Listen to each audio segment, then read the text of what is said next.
नमस्कार दोस्तों, आपका स्वागत है हमारे यूट्यूब चैनल मनीष क्लासेस में। जैसे कि यहाँ पर हम उत्तराखंड डीएलएड परीक्षा के हमने 2014, 2016, 2018, 19 और 2020 के पेपर को हम सॉल्व कर चुके हैं। अगर अभी तक आपने वो सारे क्वेश्चंस नहीं देखे तो आप मेरी प्लेलिस्ट के थ्रू उनको क्रॉस चेक कर सकते हो। साथ ही साथ अब यहाँ पर क्या है कि जो भी दिन बचे हैं, अब 25 तारीख को आपका एग्जाम है, तो कहीं ना कहीं जो 12-13 दिन बचे हैं, इनमें हम क्या करेंगे, डेली मैथ और रीजनिंग के 10-10 क्वेश्चन करेंगे और आप देख पाओगे कि आपकी प्रैक्टिस किस लेवल की है। अगर आप 10 में से 8 या 9 क्वेश्चन करेक्ट कर पा रहे हो तो मीन्स आपकी जो प्रैक्टिस है वो काफ़ी अच्छी है। तो डायरेक्टली क्वेश्चंस की तरफ चलते हैं। तो यहाँ पर सबसे पहला क्वेश्चन है, आपको बताना है 1 से लेके 60 तक के बीच कितनी अभाज्य संख्याएं हैं। ये वाला क्वेश्चन बहुत ईजी क्वेश्चन है और आप इसको बहुत इजीली टिक भी कर सकते हो। यहाँ पर आपका ऑप्शन सी करेक्ट हो जाएगा। टोटल कितनी अभाज्य संख्याएं होती हैं 1 से 60 के बीच में? 17 संख्याएं होती हैं। इसके लिए आपको एक बेसिक सा कंसेप्ट पता होना चाहिए कि 1 से लेकर टोटल 100 तक आपकी कितनी अभाज्य संख्याएं होती हैं। ये होती हैं आपकी 25, जिनमें से 1 से लेकर 50 तक के बीच में होती हैं आपकी 15 संख्याएं और आपकी 51 से लेके 100 तक के बीच में होती हैं 10 संख्याएं। तो अगर आपको ये चीज़ें पता हैं तो आप इजीली इसको कैलकुलेट कर सकते हो, क्योंकि 1 से 60 पूछा है तो आप 1 से 50 अपने माइंड में ही कैलकुलेट कर सकते हो कितना आ जाएगा आपका। क्या आपका आ जाएगा 15 और उसके बाद आप दो और संख्याएं दे सकते हो जो 53 और 59 हो, किसी से भी डिवाइड नहीं होती, तो एक ऐसी संख्या है आपकी कि आपकी अभाज्य संख्या है। तो यहाँ पर टोटल कितना आ जाएगा आपका 15 और एक है 16 और एक है 17। तो टोटल 1 से लेके 60 तक के बीच में 17 आपके प्राइम नंबर होते हैं। तो चलते हैं सेकंड क्वेश्चन की तरफ। सेकंड क्वेश्चन में गिवन है, दो उम्मीदवारों ने चुनाव लड़ा, एक को 65% वोट मिला और वह 300 वोटों से जीत गया। तो डाले गए कुल वोटों की संख्या कितनी है? ठीक है, तो आपको यहाँ पर क्या करना है, आपको बताना है कि टोटल कितने वोट पड़े। तो यहाँ पर आप ले लो, एक तो ए कैंडिडेट है और एक आपका बी कैंडिडेट है। तो एक को मिला है 65% वोट, तो आपको पता है टोटल कितना वोट पड़ता है आपका 100%। तो सेकंड वाले को कितना मिला होगा, क्योंकि दो ही उम्मीदवार हैं, तो सेकंड वाले को मिला होगा 35% वोट। अब उन्होंने कहा है कि ये जो वोटों की संख्या है जिनसे ए वाला जीता है वो कितने वोटों से जीता है? 300 वोटों से जीता है। मीन्स यहाँ पे डिफरेंस कितना आ रहा है आपका? 30% का डिफरेंस है। तो इस 30% की वैल्यू गिवन है 300 वोट के इक्वल। यहाँ से आप इजीली कैलकुलेट कर पाओगे 10% किसके इक्वल आ जाएगा। जब आप इसको 3 से डिवाइड करोगे तो 100 के इक्वल। और यहाँ से आप इजीली टोटल वोटों को कैलकुलेट कर सकते हो, क्योंकि टोटल वोट है आपके 100%। तो 100% किसके इक्वल आ जाएंगे आपके? जब आप इसको 10 से मल्टीप्लाई करोगे तो इसी तरीके से आप 100 को भी मल्टीप्लाई करोगे तो कितना आ जाएगा? 1000। तो यहाँ पे आपका ऑप्शन सी करेक्ट हो जाएगा। अब चलते हैं नेक्स्ट क्वेश्चन की तरफ। नेक्स्ट क्वेश्चन में गिवन है, एक आदमी अपने टाइपराइटर को 5% हानि पर बेचता है। वह अगर उसे 80 रुपए अधिक में बेचता तो उसे 5% का लाभ होता। तो टाइपराइटर की लागत कीमत क्या है? मीन्स आपको टाइपराइटर का कॉस्ट प्राइस फाइंड आउट करना है। तो यहाँ पर देखो, आप एज्यूम कर लो कि जो टाइपराइटर का कॉस्ट प्राइस है वो है आपका 100।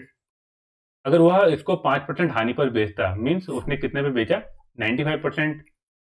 95% पे। और उसने फिर बोला कि अगर वह उसे 80 रुपए ज्यादा में बेचता तो उसे 5% का लाभ होता। अगर 5% ज्यादा का मतलब क्या हो गया? 105% में। ठीक है, और यहाँ पर क्वेश्चन के अकॉर्डिंग गिवन है कि अगर वह 80 रुपए अधिक में बेचता तो उसे 5% का लाभ होता। तो मीन्स 95% से 105, जो 105 है उसके बीच में टोटल डिफरेंस आप देख लो कितना परसेंट का है? 10% का। और इसी का वैल्यू गिवन है आपके पास 80 रुपीज। अभी पूछ रहा है कि टाइपराइटर का कॉस्ट प्राइस क्या है। मीन्स आपको 100% की वैल्यू को कैलकुलेट करना है। यहाँ पर आप इसको अगर 10 से मल्टीप्लाई करोगे तो कितना जाएगा आपके पास? 100%।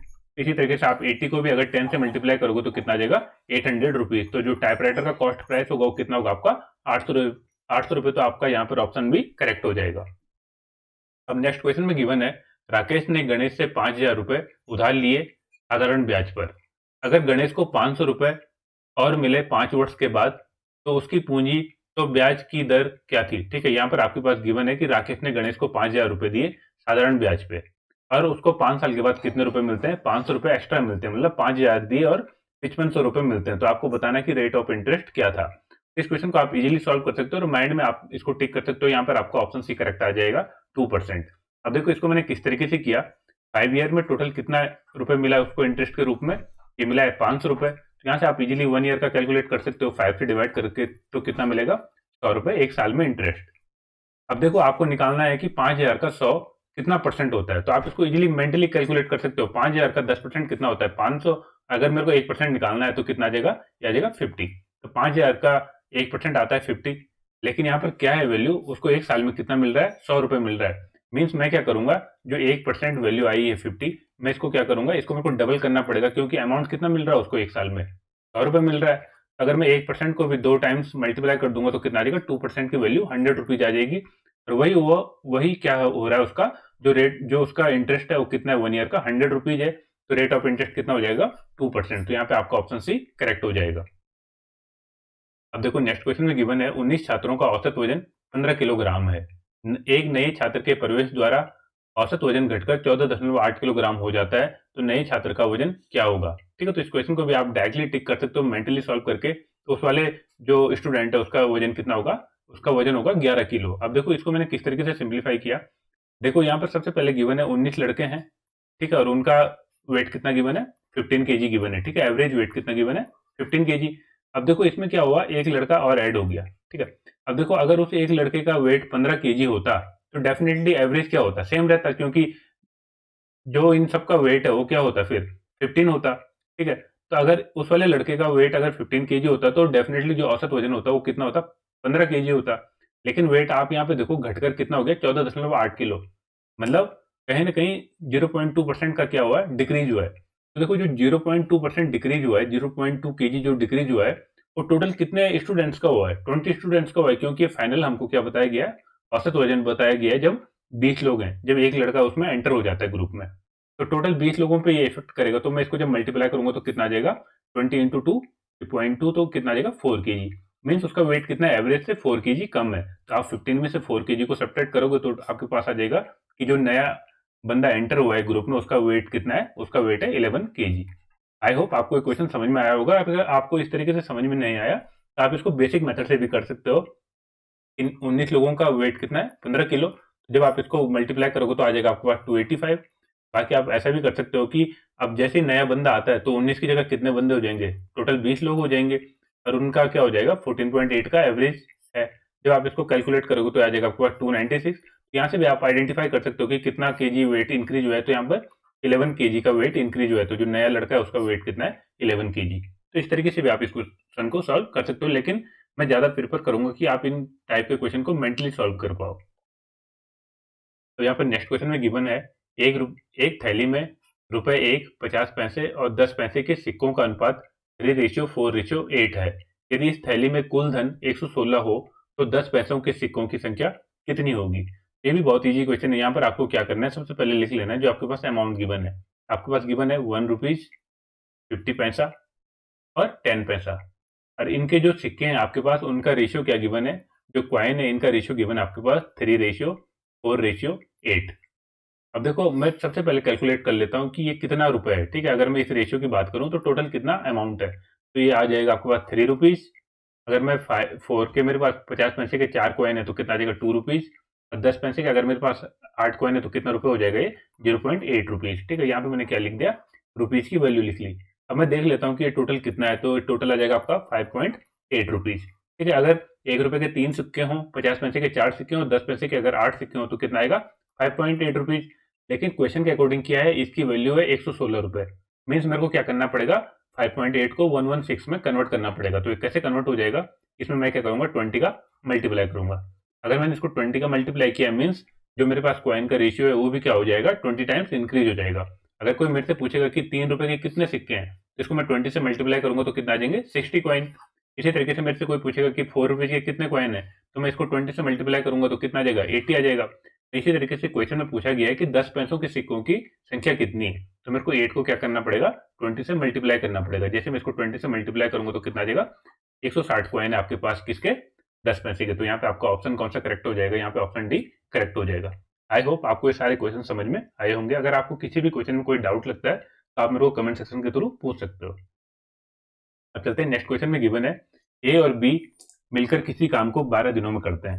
ठीक है, तो लिख लेते हैं क्वेश्चन के अकॉर्डिंग, ए और बी किसी काम को मिलकर करते हैं 12 दिनों में, बी और सी मिलके उसी काम को करते हैं 15 दिनों में, और सी और ए मिलके सेम काम को करते हैं आपका 20 दिनों में। तो आपको क्वेश्चन के अकॉर्डिंग फाइंड आउट करना है कि ए प्लस बी प्लस सी, मतलब तीनों लोग मिलकर एक साथ उस काम को कितने दिन में समाप्त कर पाएंगे। तो यहाँ पर आपको इन क्वेश्चन में क्या करना है, सबसे पहले एलसीएम ले लेना है जो आपके पास गिवन है डेज का।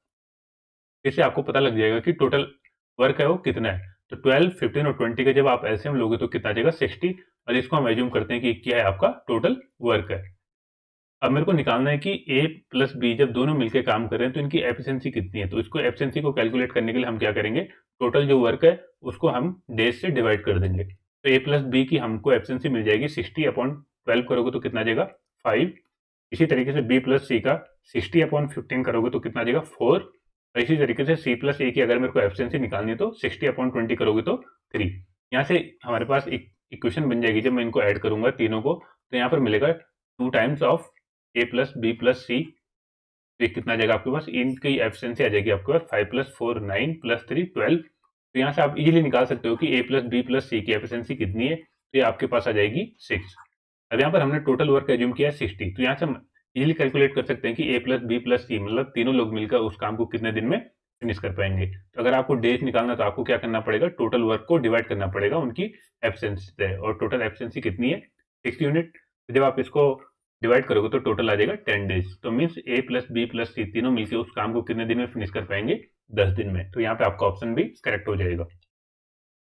अब देखो नेक्स्ट क्वेश्चन में गिवन है, एक आदमी 10 किलोमीटर प्रति घंटा की दर से सवारी करता है, लेकिन घोड़े के बदलने के लिए हर 7 किलोमीटर में 6 मिनट रुकता है, तो वह कितना समय लेगा 70 किलोमीटर की दूरी तय करने में। देखो आपको सबसे पहले आइडेंटिफाई करना है कि देखो ये किस तरीके का क्वेश्चन है। अगर आपके पास मान लो कहीं पर भी कोई 3 पेड़ है तो आपको निकालना है कि उनके बीच में कितनी डिस्टेंस है। तो अगर आपको 2 पेड़ के बीच की पता है कि 10 डिस्टेंस है और अगर आगे भी कांस्टेंट डिस्टेंस है तो मैं क्या करूंगा, जो 3 पेड़ हैं वहां पर मैं क्या करूंगा, ये 2 टाइम्स क्या होगा, गैप होगा उनके बीच में। मीन्स 3 पेड़ों के बीच में कितना गैप है, 2 टाइम्स गैप है। मीन्स 10 + 10 कितना आ जाएगा 20 आ जाएगा। इसी तरीके से मान लो 3 की जगह अगर 4 पेड़ होते तो मैं क्या करता, 10 को मैं 3 से मल्टीप्लाई कर देता। मीन्स जितने नंबर ऑफ ट्री है उससे मैं एक कम से मल्टीप्लाई कर दूंगा तो मुझे पता लग जाएगा कि उनकी डिस्टेंस कितनी है, अगर उनके बीच में इक्वल डिस्टेंस है। तो उसी तरीके से हम इस क्वेश्चन में भी देखेंगे कि अब देखो 70 किलोमीटर है और वो 7 किलोमीटर में क्या कर रहा है, घोड़े को चेंज कर रहा है। तो अब आप देख लोगे कि टोटल यहाँ पर देखो कितना 7 किलोमीटर, देखो टोटल 70 किलोमीटर गिवन है और 7 किलोमीटर में वो क्या कर रहा है, घोड़े को चेंज कर रहा है। तो टोटल कितना होगा 10।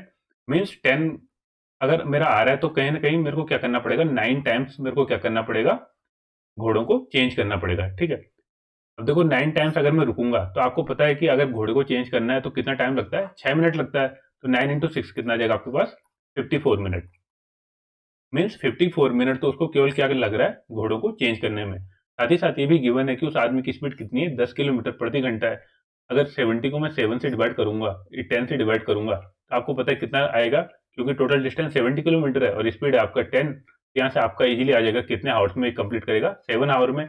लेकिन घोड़ों को चेंज करने के कारण उसके कितने मिनट एक्स्ट्रा लगे, 54 मिनट एक्स्ट्रा लगे। तो आप 7 में क्या करोगे, 54 मिनट को ऐड कर लोगे तो आपका फाइनल आंसर आ जाएगा कि टोटल 70 किलोमीटर की डिस्टेंस वो कितने टाइम में पूरी कर पाएगा, 7 आवर और 54 मिनट में। आई होप ये क्वेश्चन आपको समझ में आया होगा। अब चलते हैं नेक्स्ट क्वेश्चन की तरफ और इसका यहाँ पे ऑप्शन सी करेक्ट हो जाएगा। अब यहाँ पे नेक्स्ट क्वेश्चन में गिवन है, आपको बताना है, ये आपके पास एक इक्वेशन गिवन है, आपको बताना है कि ये किससे डिविजिबल है। अब ऐसे क्वेश्चन में आप क्या कर सकते हो, इजीली यहाँ पर कॉमन ले सकते हो। यहाँ पर कॉमन क्या आ जाएगा, 4 की पावर 61 और आपके पास अंदर बचेगा 4 की पावर 0, 4 की पावर 1, 4 की पावर 2 और 4 की पावर 3। जब आप इसको फर्दर सिंप्लीफाई करोगे तो यहाँ पर आ जाएगा 4 की पावर 61 और अंदर आपके पास बचेगा 1, क्योंकि किसी की भी पावर 0 होती है तो 1 आता है। 4 की पावर 1 तो 4, आपका हो जाएगा 16 और ये आपका आ जाएगा 64। जब इसको आप फर्दर सिंप्लीफाई करोगे तो 4 की पावर 61 और अंदर आपके पास बचेगा 64 + 16 80 और 84 + 1 तो कितना आ जाएगा 85। अब आप देखो यहाँ पर 85 इनमें से तो किसी से डिवाइड होता नहीं है, तो आपको क्या करना पड़ेगा, फिर से इसके फैक्टर करने पड़ेंगे। तो अब आप इसको और सिंप्लीफाई कैसे कर सकते हो, 4 की पावर 60 और आएगा आपके पास 4 का मल्टीपल, उसको आप 4 की पावर 1 तो इसको आप लिख सकते हो 2 × 2 और 85 को आप क्या लिख सकते हो 5 × 17। अब देखो जब फैक्टर किया आपने तो आपको यहाँ पे इजीली दिख रहा है, आपके पास यहाँ पर 5 भी है और 2 भी है। जब 5 और 2 मिलते हैं तो क्या मिलता है हमको, ये मतलब 10 का मल्टीपल होगा।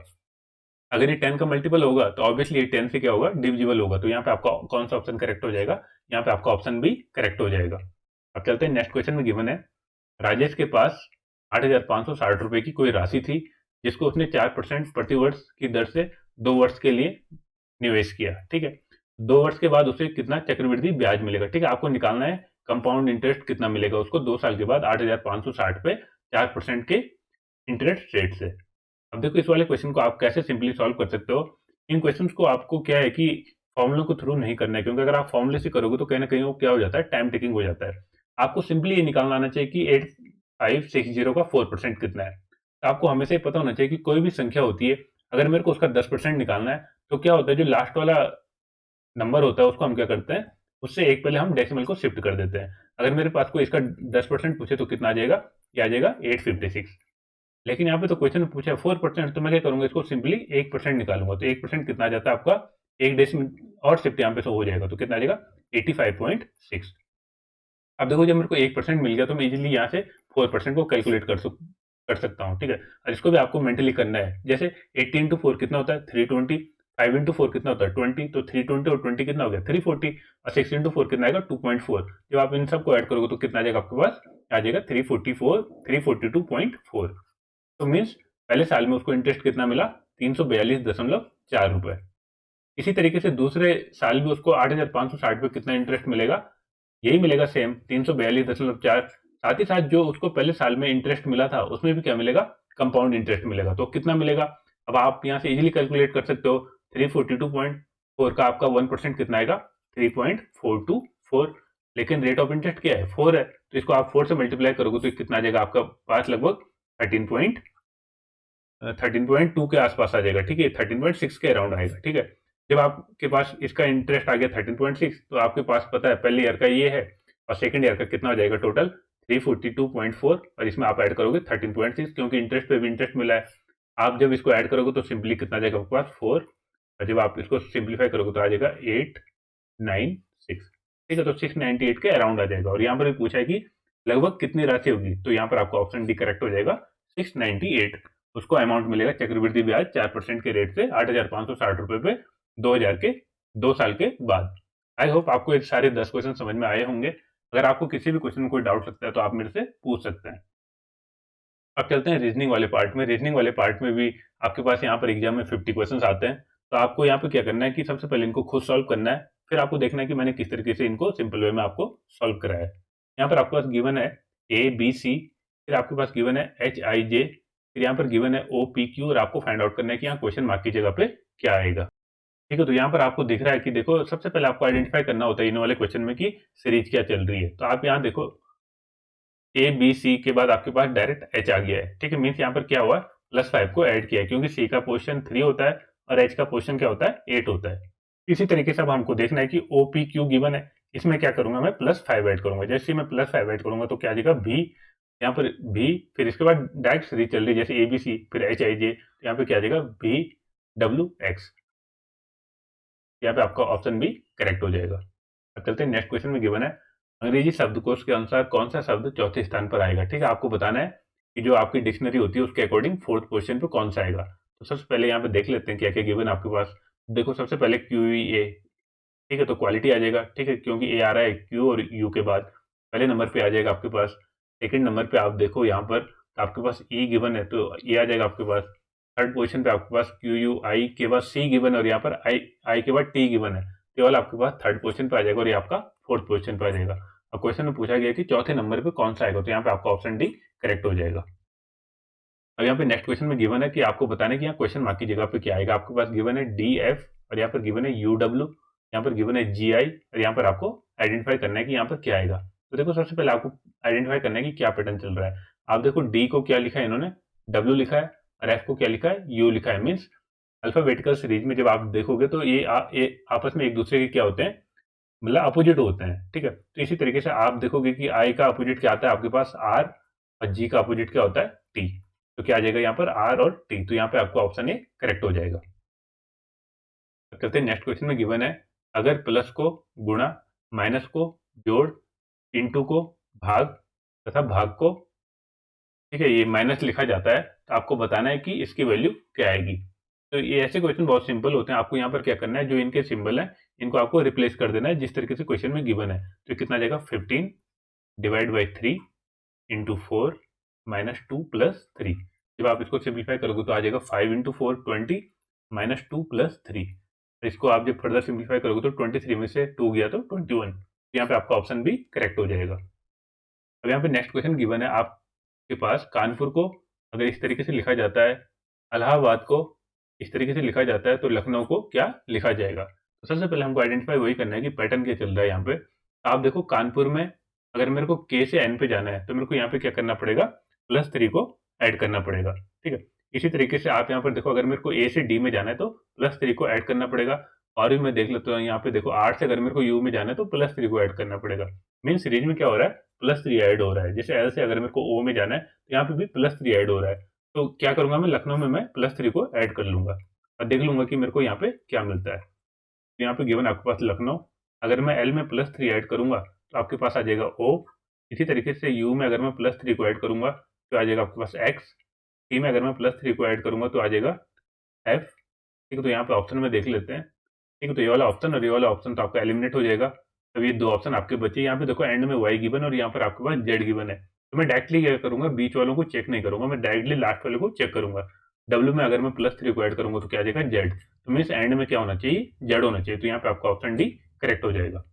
अब चलते हैं नेक्स्ट क्वेश्चन की तरफ। नेक्स्ट क्वेश्चन में गिवन है, मनीष अपने खुद के घर से उत्तर दिशा में 15 किलोमीटर तक चलता है, फिर दाएं मुड़कर 10 किलोमीटर चलता है, फिर दाएं मुड़कर 5 किलोमीटर चलता है और अंत में दाएं मुड़कर 10 किलोमीटर चलता है। तो अब बताइए कि उसकी प्रारंभिक स्थान और फाइनल जो पोजीशन है उसकी डिस्टेंस कितनी है।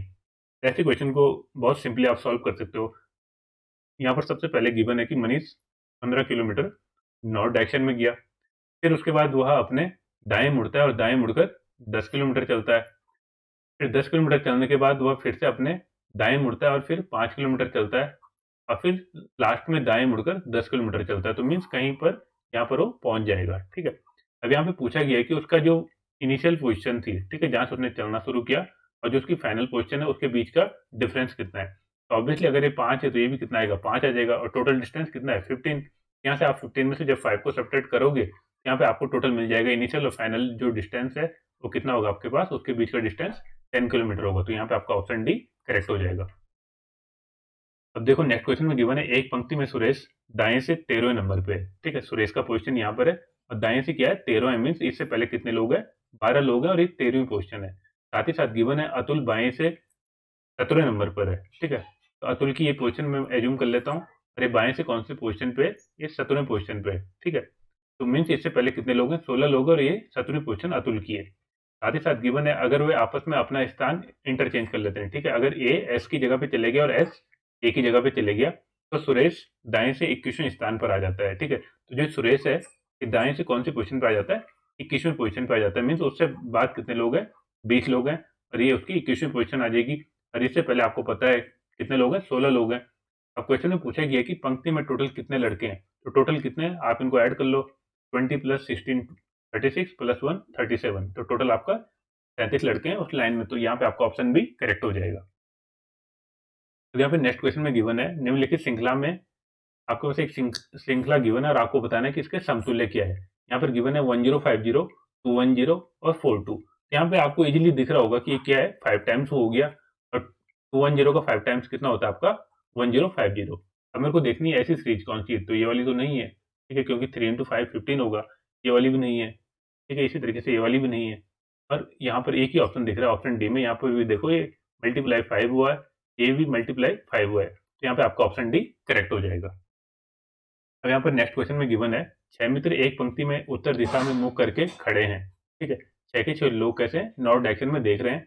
कोमल अंकुर के बाईं ओर है और सीता के दाईं ओर है। नवीन सपना और अंकुर के बीच में है, तो लोकेश कहाँ खड़ा है। यहाँ पर जैसे जैसे क्वेश्चन में गिवन है हम उस तरीके से डायग्राम को ड्रॉ कर लेते हैं। सबसे पहले गिवन है कोमल अंकुर के बाईं ओर खड़ा है। ठीक है, तो कोमल की पोजिशन अगर ये है, ठीक है, अंकुर की पोजिशन क्या होगी, ये वाली होगी। साथ ही साथ गिवन है कोमल अंकुर के बाईं ओर और सीता के दाईं ओर खड़ा है, तो सीता की पोजीशन कौन सी होगी, सीता की ये वाली पोजीशन हो जाएगी। ठीक है, साथ ही साथ अब इसके बाद गिवन है नवीन सपना और अंकुर के बीच में खड़ा है। ठीक है, नवीन की पोजीशन क्या है, सपना और अंकुर के बीच में खड़ा है। तो यहाँ पर नवीन की पोजीशन होगी और ये किसके, सपना और अंकुर के बीच में खड़ा है, तो सपना की पोजीशन ये वाली आ जाएगी।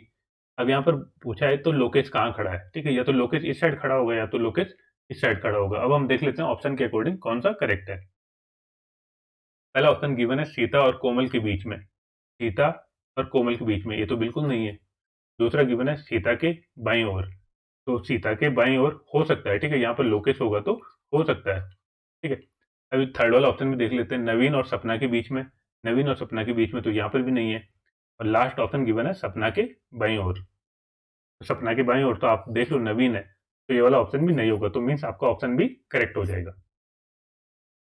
अब देखो लास्ट क्वेश्चन है, यहाँ पर गिवन है, यदि बीते कल से 2 दिन पहले रविवार था तो परसों कौन सा दिन होगा। तो यहाँ पर कहा है बीते कल से 2 दिन पहले, तो यहाँ पर आप देखो, अगर आप यहाँ पर हो, ठीक है, तो बीते कल से 2 दिन पहले मीन्स 2 दिन पहले की बात कर रहे हैं, बीते कल से 2 दिन पहले कौन सा वार था आपका, गिवन है संडे था, ठीक है, कौन सा था, संडे था।